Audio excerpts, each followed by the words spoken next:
আসসালামু আলাইকুম ওয়া রাহমাতুল্লাহি ওয়া বারাকাতুহু। ইন্নাল হামদুলিল্লাহি ওয়াহদাহু ওয়াসসালাতু ওয়াসসালামু আলা মান লা নাবিয়্যা বা'দা আম্মা বা'দ। সর্বপ্রিয় দর্শক শ্রোতা মণ্ডলী, যিনি মুসলিম ভাই বোন, কুরবানির একটি গুরুত্বপূর্ণ মাসআলা হচ্ছে কুরবানি কয় ভাগে দেওয়া সম্ভব।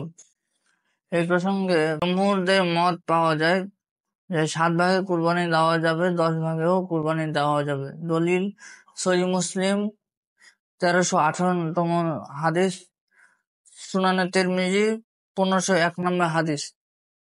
ইমাম আলবানী রাহিমাহুল্লাহ এই হাদিসগুলোকে হাসানুল গরীব বলেছেন এবং সহিহ মুসলিমের হাদিস অনুযায়ী এটাকে সহিহ বলে আখ্যায়িত করেছেন।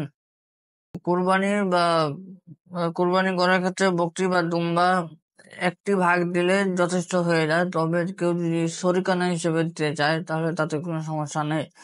তবে বেনামাজিদের কুরবানি কবুল হবে কিনা এই বিষয় নিয়ে যথেষ্ট মতভেদ রয়েছে। এই বলে আজকে শেষ করছি। আকুলি কওলি হাদা আস্তাগফিরুল্লাহ ওয়া সাইয়িদুল মুরসালিন। আসসালামু আলাইকুম ওয়া রাহমাতুল্লাহি ওয়া বারাকাতুহু।